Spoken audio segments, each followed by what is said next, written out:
misteri ribuan historis. Nah, di video kali ini sesuai thumbnail dan juga judul, kita akan ngebahas sesuatu yang lagi viral banget di Indonesia, yaitu ada seorang anak kecil berusia 4 tahun bernama Bilqis. Dia diculik dan ditemukan di sebuah suku yang ada di Jambi. Dan ternyata guys, ini tuh bukan cuma sekedar anak hilang. Ternyata ini tuh nyeret ke suatu hal yang lebih besar lagi, yaitu perdagangan anak lintas provinsi. Biar gak simpang siur, aku bakalan jelasin kronologinya dari awal sampai akhir sesuai alurnya. Jadi yang aku jelasin ini bukan asumsi, bukan gosip, melainkan fakta-fakta kejadian secara runtut gitu ya, satu persatu, dan juga disepil tuh bukti-bukti yang emang udah aku kumpulin satu persatu. Termasuk nih video CCTV atau rekaman CCTV pada saat Bilqis pertama kali dibawa oleh pelaku, dan juga pada saat polisi menggerebek pelaku. Dan ini tuh videonya, rekamannya dramatis parah guys. Nah terus ada juga video pada saat detik-detik Bilqis ditemukan, dan ini cukup mengharukan banget ya guys. So, buat kalian yang penasaran gimana cerita lengkapnya, tonton video ini sampai akhir dan jangan sampai di skip ya, supaya gak ada informasi yang tertinggal. Yuk, tanpa berlama-lama langsung aja kita ke pembahasannya.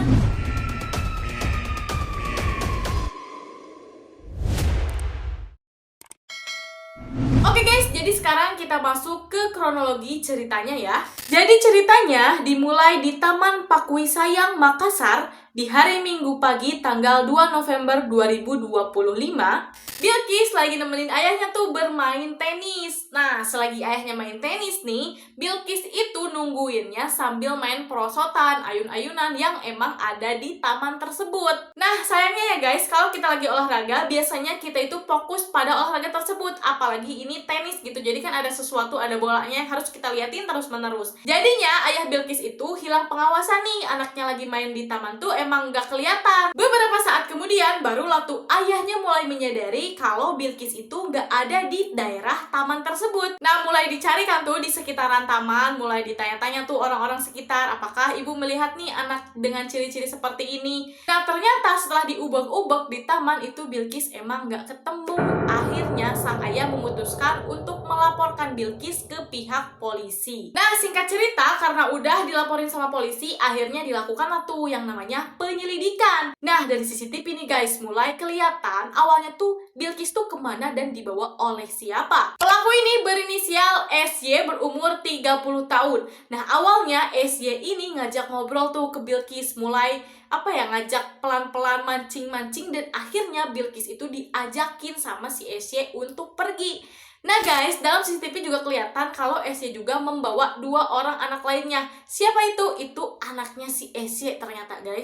Gila gak sih? Ini anak sendiri dijadiin pancingan buat nyulik anak orang lain. Terus Bilqis ini dibawa ke kontrakannya SY yang masih berlokasi di kota Makassar. Nah, karena ada CCTV ini, makanya polisi langsung gerbek ke kosannya si SY, dan ternyata di situ Bilqis tuh udah nggak ada guys. Bilqis udah dijual lagi ke orang lain, yaitu ke inisialnya NH, 29 tahun, yang memang tinggalnya di Jakarta. Jadi tanggal 3 itu hari saya jual di langsung dijual itu hari. Berapa itu harganya itu anak?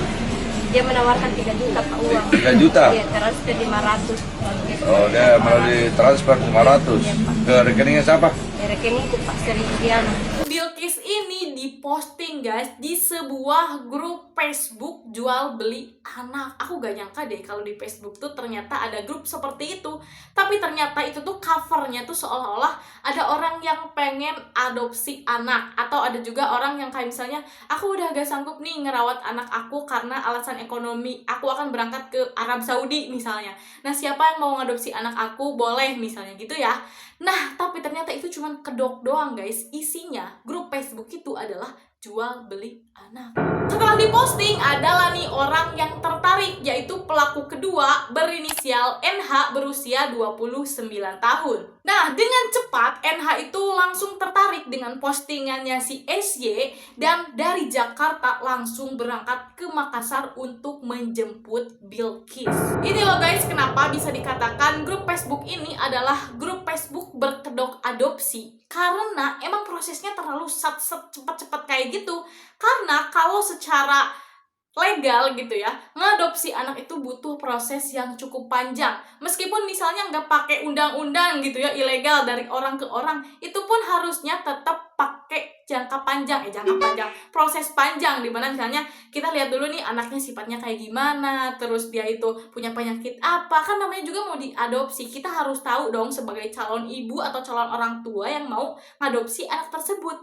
Nah tapi karena ini bukan adopsi beneran ya, ini kan jual beli anak, jadinya sat-set guys, langsung tanpa banyak cincong dibawa tuh dari Jakarta, dijemput dari Jakarta ke Makassar. Nah, di situ melakukan transaksi pembayaran di mana Bilqis dihargai seharga 3 juta rupiah aja guys. Kesal banget, ini anak orang loh. Emang cuma segitu ya harga nyawa anak ini? Nah, karena si Esy ini bilang udah dijual ke NH, akhirnya polisi pun menggerebek tuh rumahnya si NH. Tapi kocaknya nih guys, si NH ini tetap masih ngeyel gitu, gak ngaku dengan apa yang dia perbuat. Dia tuh ngomong awalnya ke polisi kalau Bilqis itu adalah anaknya sendiri. Nah, kita lihat dulu ya guys video amatirnya. Anak siapa? Anaknya mana? Mana anak? Astagfirullah, anak siapa? Ini anak saya, kenapa Pak? Ya Allah, Yang kau. Mobil dari Makassar. dari Makassar. Astagfirullah, Bapak lihat anak saya.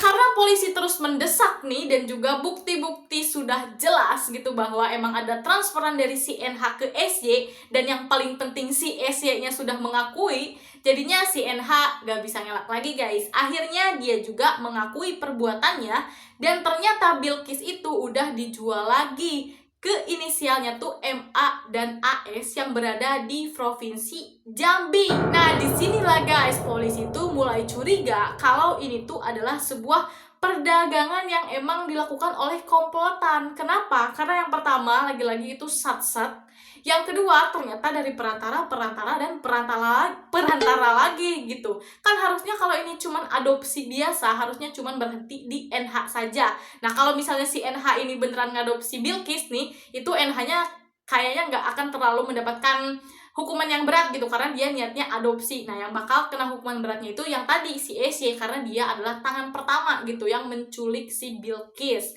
Nah, tapi ternyata karena si NH ini menjual lagi, inilah guys mulai kelihatan gitu, wah ini kayaknya sindikat besar nih, komplotan nih. Kemudian polisi pun langsung terbang tuh guys ke Jambi, langsung menemui si MA dan juga AS. BTW di sini menurut aku polisi keren banget sih guys, polisi Makassar gitu ya, sama satuan tugasnya juga. Mereka tuh bener-bener mau gitu nolongin orang tua Bilqis mencari anaknya, sampai langsung sat-sat ke Jambi. Nah, saat sampai di Jambi ketemu sama MA dan juga AS, ternyata Bilqis juga gak ada guys. Yang mana ini tuh Bilqis artinya udah dioper lagi ke orang lain. Greget banget sumpah, kayak ini anak loh, bukan bola yang bisa dioper kesana kemari gitu.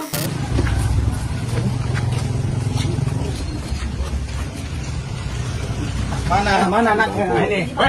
Bukan kemana? Di mana? Jangan di tangan-tangan kami yang kami. Mana anaknya? Anjing.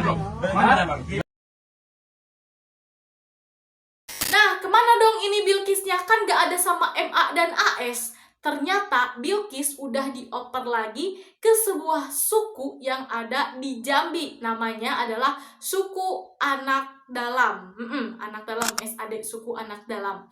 Nah, ini makin pusing kan guys, karena kalau udah menyangkut sebuah suku, polisi itu biasanya sulit buat masuk gitu, karena kalau orang-orang suku kan agak-agak gimana ya, agak-agak ansos atau agak-agak ketat gitu kalau ada orang luar yang mau masuk ke dalam suku mereka. Nah, begitu pula guys, kenapa ini Bilqis korban penculikan bisa dimasukin ke sana?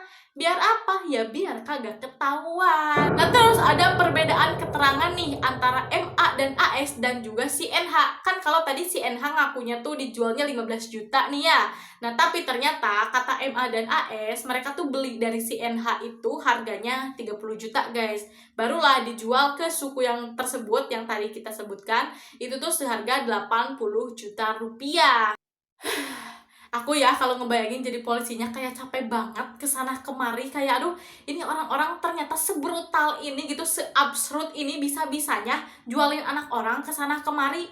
Nah guys, tapi ya hebatnya gitu ya, mungkin udah sama rasa tanggung jawab juga, polisi pun pergi guys ke lokasi suku tersebut.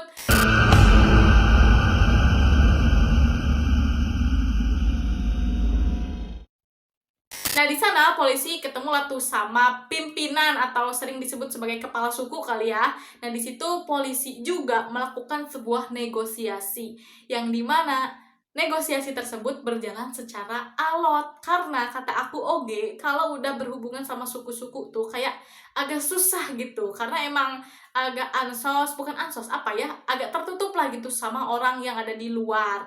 Nah ini tuh berjalannya 2 malam 1 hari, baru deh tuh polisi bisa membawa Bilqis pulang. Dan alhamdulillahnya saat pertama kali polisi menemukan Bilqis itu udah dalam keadaan sehat ya, tidak ada juga jejak-jejak penganiayaan atau gimana pun. Pokoknya Bilqis itu ditemukan secara sehat dan aman. Nah di sini ada sebuah dugaan yang makin menguatkan kalau ini tuh mengerucut ke perjual beli anak gitu, dengan tujuan untuk penjualan organ dalam. Kenapa guys?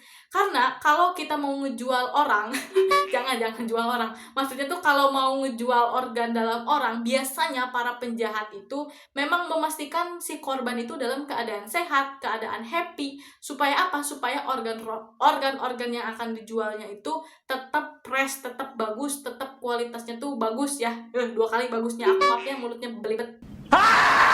Syukur alhamdulillahnya polisi bisa menemukan Bilqis secepatnya. Mungkin ini bisa disebut sebagai waktu yang tepat, karena kan waktu itu di situ Bilqis udah 2 malam 1 hari ya di suku tersebut, dan Bilqis juga udah berbaur sama penduduk di sana, dan kemungkinannya Bilqis itu akan dikirimkan ke luar negeri. Ini kayaknya ya polisi kalau telat sehari aja ini tuh mungkin Bilqis udah nggak bisa ditemuin kali ya. Di Sabtu malam Minggu tanggal 8 November 2025, akhirnya polisi berhasil tuh ngamanin Bilqis. Dan keesokan harinya, di hari Minggu, polisi pun langsung berangkat terbang ke Makassar untuk memulangkan Bilqis kepada kedua orang tuanya. Tapi ya guys, ada yang bikin haru nih guys, dimana di Sabtu malam Minggu itu, polisi tuh sempat video call dulu gitu sebelum berangkat ke Makassar. Nah, kita lihat dulu ya guys. Video call, angkat ke video tak? Angkat dulu. Mama Bilqis. Bilqis, mama nak. Mana bapaknya? Ayo kasih lihat dulu bapaknya. Mana bapaknya? Sehat tahu sehat. Sehat. Nah guys, dari kasus ini terdapat 4 tersangka yang udah kita sebutin dari tadi, yaitu SY, NH, MA, dan juga AS ya. Ini si pasangan. Semua-muanya udah ditetapkan sebagai tersangka, dan keempat orang ini juga mereka hadir di acara press conference-nya polisi di tanggal 10 November 2025 kemarin. Di balik kebahagiaannya Bilqis bisa ditemukan, ternyata ada sebuah PR besar yang harus dipecahkan oleh polisi. Karena ternyata jaringan perdagangan anak kayak gini bukan cuma 1 kasus. Di grup Facebook yang sama, polisi nemuin postingan-postingan lain. Ada yang nyari bayi, ada yang nawar anak umur 5 tahun. Ini gila banget. Untuk informasi terbaru, ternyata bener aja guys, para sindikat ini sudah berhasil menjual 9 bayi dan juga 1 anak. Jadi sampai saat ini kasus ini masih dalam penyelidikan, dan keempat tersangka dijerat dengan pasal tentang perlindungan anak dan pasal tentang pemberantasan tindak pidana perdagangan orang. Keempat tersangka terancam hukuman penjara maksimal 15 tahun. Entah kenapa ya guys, menurut aku 15 tahun itu kayak kesebentaran buat orang-orang yang memang melakukan kejahatannya tuh di luar nurul kayak gini gitu. Nah guys, terus juga buat para polisi yang hebat ini yang bisa menemukan Bilqis yang udah berjuang dari Makassar terbang ke Jambi dengan proses yang cukup panjang ini, ternyata para polisi ini mendapatkan sebuah penghargaan. Yeay, aku seneng banget pas lihat videonya gitu, Pak Polisi dapat penghargaan, karena jujur orang-orang atau polisi-polisi kayak gini memang patut diancungi 100 jempol lebih bahkan ya, karena emang keren banget. Jarang loh, apalagi di negara kita ini, kadang kalau orang-orang yang hilang gitu biasanya tuh gak ketemu guys biasanya, tapi keren banget ini meskipun udah lintas provinsi bisa ketemu cuma dalam waktu 7 hari aja. Sekali lagi mari kita berikan tepuk tangan untuk jajaran kepolisian Resort Kota Besar Makassar. Oke deh guys, jadi itu dia cerita atau kronologi kasus Bilqis yang ada di Makassar ini dari awal sampai akhir. Gimana? Kalian mudeng nggak sih dengerin aku cerita? Nah, kalau teman-teman mau protes ya soal cara aku bercerita, boleh banget ya komen di bawah, karena jujur li, aku ini konten kreator baru dan masih butuh banyak evaluasi dari teman-teman semua. Kira-kira bagusnya tuh seperti apa sih? Nah, BTW guys, aku ceritain ini tuh bukan cuman sekedar untuk cerita aja, tapi untuk mengingatkan kita bahwa ternyata orang-orang di sekeliling kita itu yang kelihatannya baik belum tentu baik guys. Bahkan orang-orang yang berpura-pura mau ngadopsi orang di Facebook juga mereka belum tentu beneran mau ngadopsi. Di dunia yang udah astagfirullahaladzim ini memang udah nggak ketebak lagi nih, nggak bisa dibedain mana orang jahat, mana orang baik. Kayak mereka tuh satu tongkrongan, kelihatannya kalau sekilas tuh gak kelihatan sama sekali. Makanya nih buat teman-teman di rumah yang masih punya anak atau punya ponakan, punya saudara, temen atau anak teman, pokoknya siapapun ya anak kecil kesayangan teman-teman semua, please dijagain, diawasin dengan baik. Meskipun itu anaknya misalnya udah SD nih kelas 1 gitu ya, itu tetap harus diawasin. Karena ya emang orang jahat sekarang tuh ngejalanin kejahatannya tuh smooth banget. Kadang-kadang si para korban juga gak ngerasa kalau mereka tuh lagi diculik. Mereka mikirnya mereka tuh lagi diajak main. Nah, terus juga nih kalau teman-teman ngelihat postingan sosmed yang mau adopsi anak, itu tuh jangan langsung percaya, karena bisa aja ini tuh modus untuk jual beli anak. Kalau teman-teman misalnya nih amit-amit na'udzubillah harus banget ninggalin anak kalian, terus teman-temannya ibunya pergi ke Arab atau ke luar negeri buat jadi TKW dan lain macamnya, anaknya titipin aja ke panti asuhan milik pemerintah yang terpercaya gitu, daripada harus diposting di Facebook, apalagi kalau ada yang langsung mau gitu kan, itu mencurigakan banget. Oke deh guys, jadi segitu dulu aja video kali ini. Mohon maaf banget kalau banyak salah-salah kata. Kalau teman-teman suka sama videonya, jangan lupa di like, comment, dan subscribe. Abis itu share ke seluruh media sosial yang kalian punya. Oke, thanks for watching. See you on the next video. Assalamualaikum warahmatullahi wabarakatuh. Dadah!